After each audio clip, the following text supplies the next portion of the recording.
Najlepšie časy môjho života boli počas vysokej školy, keď bolo všetko nové. A zdalo sa, že svet je úplne otvorený, čakajúci, aby som si z neho vzal, čo chcem. Bolo to okolo roku 2010, smartfóny boli už všade a sociálne siete už neboli iba rozptýlením. Boli spôsobom, ako zostať v obraze, najmä Snapchat. Ak si na ňom nebol, niečo ti unikalo. Párty, romániky, klebety, hádky. Snapchat zachytával všetko dôležité, čo sa dialo okolo nás. A všetko to šlo rýchlo. Na začiatku som priznal, že ma to veľmi nezaujímalo. Uprednostňoval som rozhovory tvárou v tvár, skutočné interakcie, ale potom, každý to robil. A ak si to nerobil, bol si ako neviditeľný. Držať krok na kampuse bolo možné len cez tieto aplikácie. Tak som spoznal Bobby. Neviem prečo, ale niečo ma k nej priťahovalo. Možno to bolo tým, že pôsobila, ako by mala všetko pod kontrolou, alebo tým, ako sa smiala na najnezmyselnejších veciach počas prednášok. Začal som s ňou tráviť čas, najprv len tak neformálne. Viete, ako to chodí. Sedieť blízko seba na prednáškach, potom spolu obedovať a nakoniec sme si vymenili Snapchaty. Odtiaľ sa to všetko nejako urýchlilo. Začal som ju vidieť na každej párty, na ktorú som šiel. Vždy tam bola s veľkou skupinou priateľov alebo s nejakým chalanom. Nikdy som sa nepýtal žiadne otázky, len som sa držal v tej priateľskej zóne, ako keby to bola moja bezpečná sieť. Niečo sa však zmenilo a ja som začal premýšľať, či by z toho mohlo byť niečo viac. Jednu noc som nabral odvahu a pozval som ju von. Nebolo to nič veľké, len niečo neformálne, viete. Nápoje, možno potom film. Ale Bobby, človek, ona mi dala taký zvláštny pohľad, ako by bola rozpoltená medzi smiechom a ľútosťou. Povedala mi, že nie je pripravená. Povedala, že sa práve z niečoho dostala a nemá v sebe energiu začať niečo nové práve teraz. Tváril som sa, že som s tým v pohode, že ma to vôbec nezranilo a nedal som jej vidieť sklamanie na mojej tvári. Potom som sa stiahol, prestal som chodiť na párty a už som sa nesnažil sedieť vedľa nej na prednáškach. Nie, že by som bol naozaj zatrpknutý alebo tak, len som sa cítil zbytočný po tom všetkom. Po pár týždňoch som Bobby sotva videl a keď som ju aj videl, bola v hroznom stave. Myslím, že vždy vyzerala ako po opici, alebo ešte horšie. Nevedel som, čo sa s ňou deje, ale tiež sa mi vyhýbala, takže som nemal pocit, že by som sa mal pýtať. Jedného dňa ma však sama oslovila. Zastavila ma medzi prednáškami a povedala mi, že sa správam divne. Pýtala sa, prečo už nechodím naokolo. Povedal som jej, že to nie je tak, že som len zanepráznený, a ona mi dala taký polovičný úsmev, ako by mi neverila, ale nezáležalo jej na tom, aby sa hádala. Mali by sme sa čoskoro stretnúť, povedala. Potom s tým šibalským úsmevom dodala. Mám pre teba prekvapenie. Celé ma to nechalo v nepokoji. Určite to už nebola tá istá Bobby, ktorú som poznal, ale zvedavosť ma premohla. Znovu sme si začali písať cez Snapchat, ako za starých čias, a ona ma pozvala na party. Poslala mi snap hneď potom, čo sme sa dohodli, len záber jej v spodnej bielizni. Nič príliš odhaľujúce, ale dosť na to, aby sa mi rozbúchalo srdce a myseľ začala premýšľať, kam to celé smeruje. V ten piatok, keď som prišiel po ňu na internát, zaklopal som na dvere a už zvnútra bolo počuť hudbu. Keď Bobby otvorila dvere, bola už v plnom rozbehu pred party. Jej izba voňala ako zmes z vetraného piva a niečoho sladkého, možno z jej vaporizéra. Privítala ma opitým úsmevom a nešikovným objatím. Sedeli sme chvíľu v jej izbe, vypili pár pív a dokonca si dali panáka vodky. Bobby bola tú noc akoby na úplne inej úrovni, oveľa divokejšia ako zvyčajne.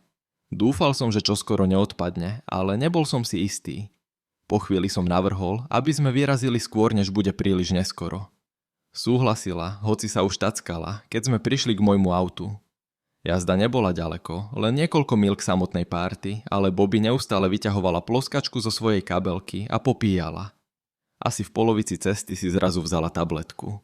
Chcel som niečo povedať, aby spomalila, ale neurobil som to. Mal som. Keď sme dorazili k domu, nebola to obvyklá skupina ľudí. Bobby mi povedala, že párty organizujú niektorí jej kolegovia z práce a ja som väčšinu prítomných vôbec nepoznal.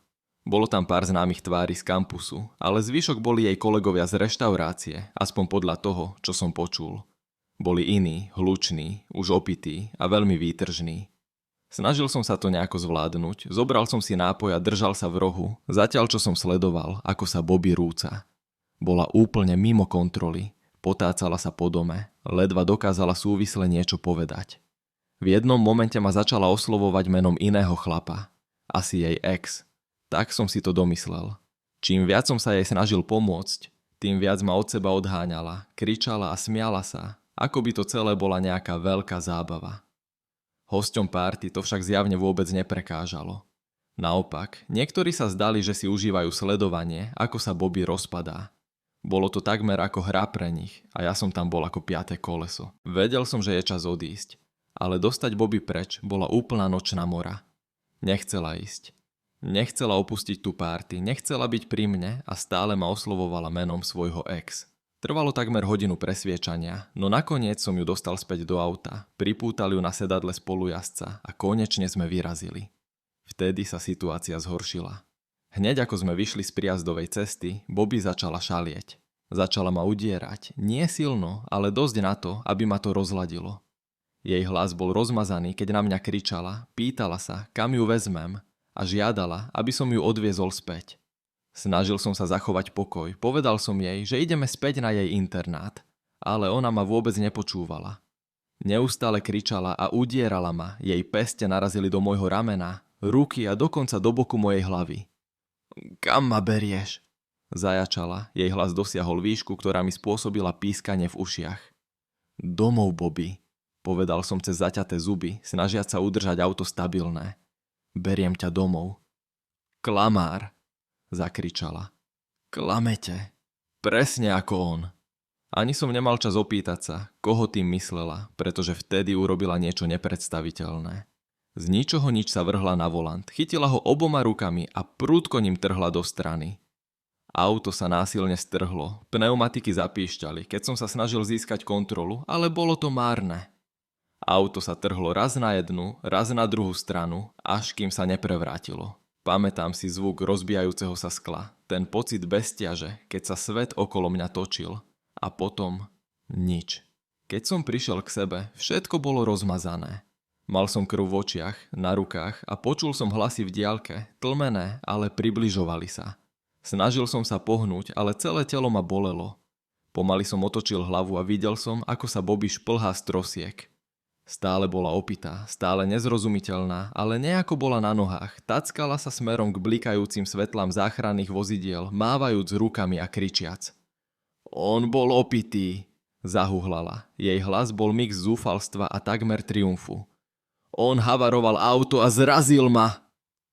Nemohol som uveriť, čo som počul, moja myseľ sa snažila všetko poskladať, ale všetko, na čo som sa dokázal sústrediť, bolo, že jednoducho bezočivo klamala. Záchranári a policajti dorazili na miesto a skôr, ako som si to uvedomil, vyťahli ma z auta, ruky ma držali, keď ma kontrolovali na zranenia. Ale spôsob, akým na mňa pozerali, bol, ako by som bol zločinec. Hovorí, že ste šoférovali pod vplyvom, povedal jeden z policajtov, jeho hlas bol chladný a vzdialený. A že ste ju napadli. Snažil som sa hovoriť a povedať im, čo sa skutočne stalo, ale slova zo mňa nevyšli. Moje ústa boli suché, hlava sa mi točila. Jediné, na čo som mohol myslieť, bolo, ako sa to deje. Nasledujúcich 45 minút som bol uväznený v nočnej more, otázka za otázkou, obvinenie za obvinením. Nikto mi neveril, a prečo by aj mali? Bobby hrala obeť dokonale, stále opitá, ale dostatočne presvedčivá. Až keď prehľadali jej kabelku a našli tú fľašu tabletiek, veci sa trochu začali meniť. Konečne, po tom, čo sa zdalo ako večnosť, ma pustili. Obvinenia boli stiahnuté a Bobby, tu som už nikdy nevidel. Zablokoval som ju na všetkých sociálnych sieťach, prerušil som kontakty s každým, kto ju poznal. Moje auto bolo zničené, poisťovňa vyplatila škodu a malo to byť ukončenie celej veci. Len zlá spomienka, ktorú by som mohol zahnať však. Ale občas stále mám ten pocit, že nie som sám, že ma niekto sleduje cez môj telefón. A z času na čas dostanem oznámenie zo Snapchatu od mena, ktoré nepoznám a nikdy ho neotvorím.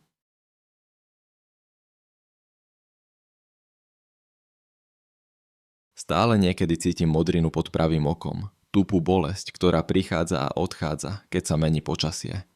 Ubehli roky od tej noci, ale nikdy na to nezabudnem. Ani na to, ako sa všetko vymklo spod kontroly kvôli hlúpej aplikácii. Začalo to tak nevinne, ako každý iný večer. Mal som voľný deň, čo znamenalo, že som nemusel čeliť práci v kine, takže keď mi Bryce napísal o nejakej párty, okamžite som súhlasil.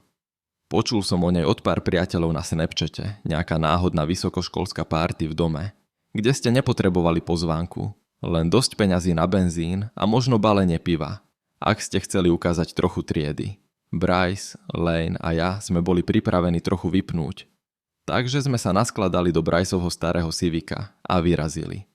Šli sme cez labyrint rovnakých predmestských ulic, okolo ciest s domami so sedlovými strechami, upravenými trávnikmi a minivanmi zaparkovanými v prijazdových cestách. A potom, akoby kúzlom, sme to našli. Dom, ktorý sa doslova otriasal pod náporom ľudí a hudby. Basy bolo počuť už z auta, ako vibrovali okná, keď sme sa blížili. Skupiny vysokoškolákov sa rozlievali do dvora, poháre v rukách, smiech a výkriky prehlušovali hudbu. Bol to presne ten typ miesta, o ktorom snívate, keď sedíte na nudnej prednáške a odpočítavate minúty do víkendu. Našli sme parkovacie miesto, dúfajme, že tam nedostaneme pokutu a potom sme sa vybrali dovnútra. Dvere ani neboli zamknuté. Otvorili sa, keď sme sa priblížili, ako by nás dom sám vítal v chaose. Miesto bolo nabité, telá sa presúvali cez chodby. Niektoré skupinky sa zhlukovali v obývačke, kde niekto hral nejaké pijanské hry. Iní sa pohupovali do rytmu hudby, ktorá dunela z reproduktorov. Ani som nevidel, ale niekto mi vtlačil do ruky červený plastový pohár. Ani som nemal čas spýtať sa, čo to je. Pivo, whisky, rum, koho to zaujíma. Prišiel som si užiť. V dáve sme spoznali pár známych tvári, niektorých spolužiakov, pár ľudí, ktorých sme videli na iných party, ale väčšinou to boli cudzinci. Takéto veci fungujú práve takto. Eklektická zmes ľudí, ktorí chcú vypnúť a dobre sa zabaviť. Ochutnal som z pohára. Chutilo to ako lacné pivo, keď som sledoval Bryce a Lanea hlbšie do party. Už hľadali problémy. O pár minút už boli uprostred horúceho zápasu v beerpongu. Obaja išli krk na krk s nejakými inými chalanmi, ktorí si zjavne precvičovali. Stal som na okraji, povzbudzoval ich a smial sa za každým, keď sa Lane pokúsil rozptýliť druhý tím nejakým smiešným tanečným pohybom. Bolo to zábavné. Presne ten bezstarostný večer, na ktorý som sa celý týždeň tešil. V istom momente sa môj pohár vyprázdnil a rozhodol som sa prebojovať späť k súdu, aby som si ho doplnil. Pretlačal som sa cez dav, prechádzal pomedzi ľudí v rôznych štádiách opitosti, snažiať sa nevyliať tých pár kvapiek, čo mi v pohári ešte zostali. A vtedy sa to stalo. Narazila do mňa. Bola opitá, ale nie tým neporiadnym spôsobom, keď sa už človek ledva drží na nohách. Nie, bola len tak trochu uvoľnená. Jej ruky sa obtočili okolo mojich, ako by sme boli starí priatelia, ako by to bola tá najprirodzenejšia vec na svete. Jej telo sa oprelo o moje, keď sme na poli tancovali, na poli kráčali k súdu, pričom jej smiech mi znel v ušiach. Ani som nepoznal jej meno, ale v tej chvíli na tom vôbec nezáležalo. Bol som tým úplne pohltený. Hudbou, oparom alkoholu, ktorý mi prúdil v žilách. Dorazili sme k súdu, ja som si dolial pohár a potom aj jej. Naše pohľady sa stretli a skôr ako som si uvedomil, čo robím, sme sa pustili do tej smiešnej pózy, keď prepletiete ruky a pijete naraz. Dáv okolo nás, ak tam vôbec nejaký bol, začal povzbudzovať, kričať na nás, aby sme to zvládli. Pivo bolo studené a horké, ale bolo mi to jedno. Jediné, na čo som sa sústredil, bol rev ľudí okolo nás a spôsob, akým sa jej telo pohybovalo spolu s mojím, keď sme dopíjali posledné kvapky. A keď sme obaja dočapovali a s víťazstvom tresli pohármi o stôl, poboskala ma. Nebolo to žiadne nesmelé letmé boskanie. Bol to plnohodnotný bosk, rovno na ústa, ako by sme sa poznali odjak živa. Nebol som šokovaný. Bol to predsa večierok. Takéto veci sa stávajú. Poboskal som ju len na okamih a potom blesk. Aj cez zatvorené oči som videl záblesk svetla a keď som ich otvoril, uvidel som dáv ľudí v kruhu okolo nás, ako nás povzbudzujú.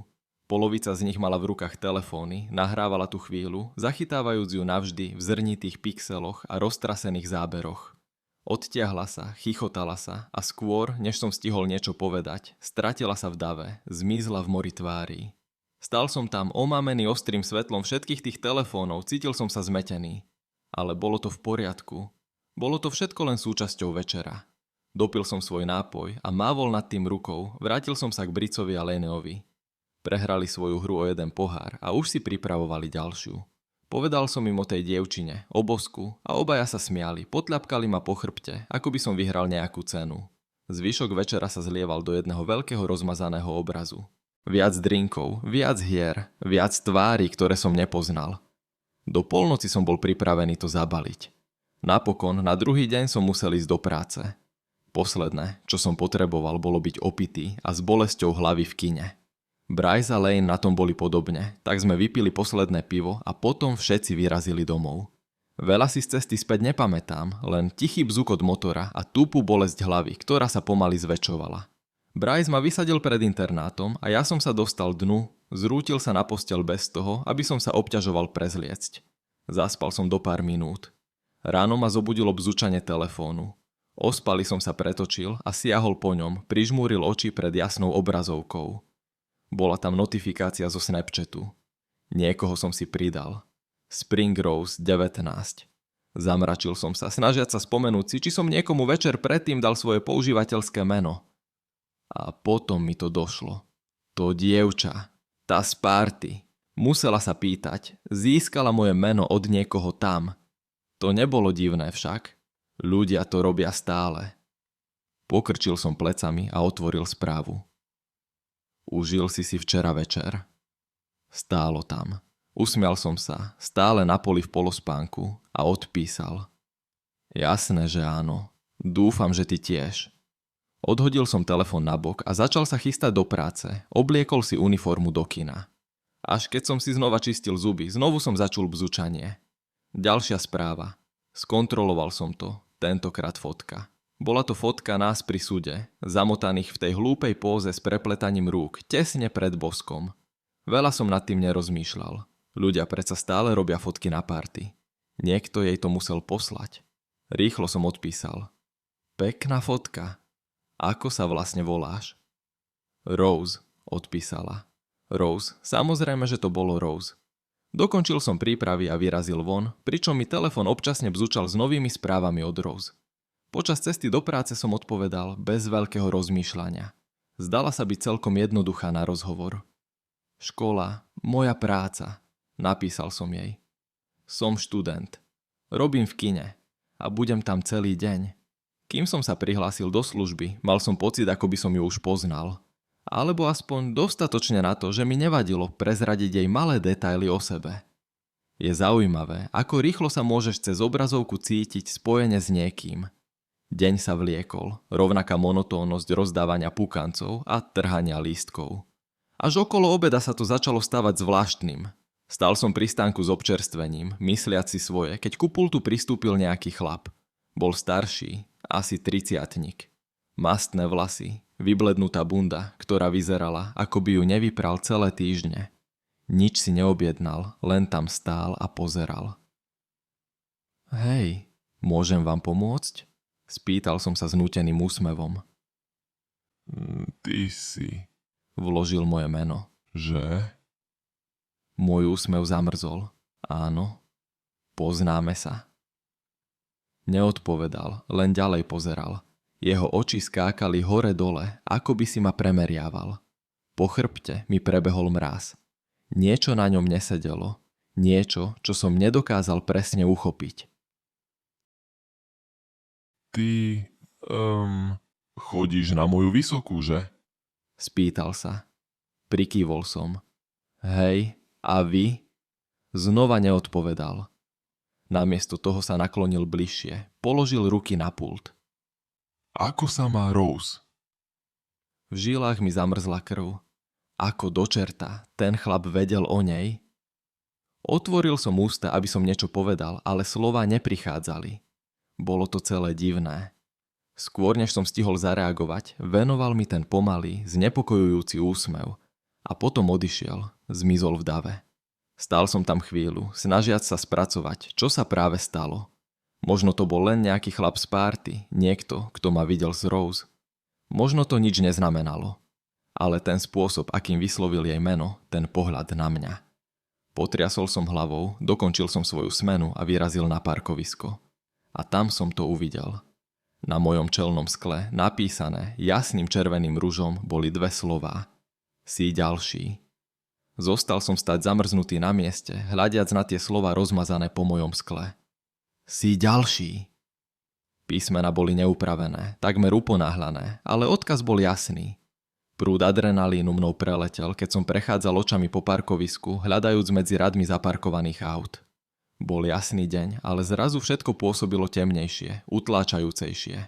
S trasúcimi rukami som siahol po telefóne, palce preleteli po obrazovke, keď som si otvoril správu z Rose. Kto do pekla? Je ten chlap? Napísal som. Aký chlap? Odpísala. Nehraj sa na hlupu, ten chlap z rána vie o tebe. Jej odpoveď prišla takmer okamžite. Nerob si starosti, len nasadni do auta a odíď.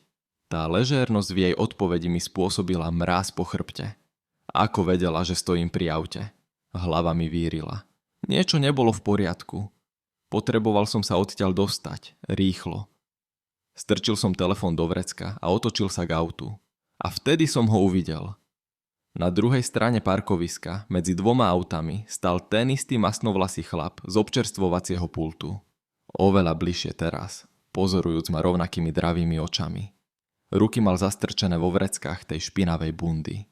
Urobil krok dopredu, jeho pohyby boli pomalé a zámerné, ako by mal na všetko čas sveta. Rýchlo som odomkol auto, srdce mi divoko bilo. Len čo som sa natiahol po kľúčku, zastavil ma hlas. Hej, kámo, si v poriadku? Zdvihol som pohľad a uvidel som Bryce, ako mi beží. Pracoval v reštaurácii hneď za rohom, takže sa občas zastavil na parkovisku po práci. Na chvíľu sa ma zmocnila úľava, ale potom som si spomenul, čo som videl. Človeče, ten chlap... Nestihol som dokončiť, Bryce sa pozrel smerom, kde ten muž stál, ale teraz bolo to miesto medzi autami prázdne. Bol preč, len tak. Aký chlap? Spýtal sa Bryce. Znovu som prehľadal parkovisko očami. Bol práve tam. Sleduje ma alebo niečo. Poznal moje meno a potom sa pýtal na dievča z minulého večera. Bryceov výraz potemnel. Haha. Vážne. Si istý, že si to len nepredstavuješ? Možno si z teba niekto robí srandu, kámo. Potriasol som hlavou. Prisahám, človek. Bol tam. Ukázal som na svoje čelné sklo. Pozri na to. Ukázal som na rozmazaný rúž, na desivý odkaz, ktorý sa trblietal pod poludňajším slnkom. Bolo to nepopierateľné. Niečo zvláštne sa dialo, len som zatiaľ nevedel, na akej úrovni. Bryceove oči sa zúžili, keď na to hľadel, ale skôr než stihol niečo povedať, začul som za sebou kroky. Ťažké kroky. Sotva som mal čas sa otočiť, keď ma niečo tvrdo zasiahlo do chrbta a poslal ma vpred priamo na Brycea. Bolesť mi explodovala cez ramená. Keď som dopadol na zem, roztrhol si ruky na drsnom asfalte. Bryce zakričal, ale bolo už príliš neskoro. Čokoľvek sa malo stať, už bolo v pohybe. Ten mastnovlasý chlap bol na mne. Jeho dých horúci a kyslý, keď ma chytil za golier trička a postavil ma na nohy. Obraz mi rozmazalo, keď ma tresolo zadnú časť auta, náraz mi vyrazil dých. Skôr než som mohol zareagovať, udrel ma do nosa a stratil som zrak. Zdvihol som ruky a snažil sa ho odstrčiť, ale skôr než mohol udrieť, Bryce sa vrhol z boku, zrazil ho na zem silou, ktorá roztriasla asfalt. Obaja spadli tvrdo, zamotaní do klbka rúk a nôh. Ukázalo sa, že Rose mala priateľa, alebo si to aspoň tento chlap myslel. Nie som si úplne istý ich vzťahom, ale Rose a ten mastnovlasý chlap boli kedysi priatelia. Akýkoľvek bol ich vzťah, mastnovlasý sa do Rose zamiloval, ktorá o neho nemala záujem. Tak ju začal sledovať, obdivoval ju z diaľky.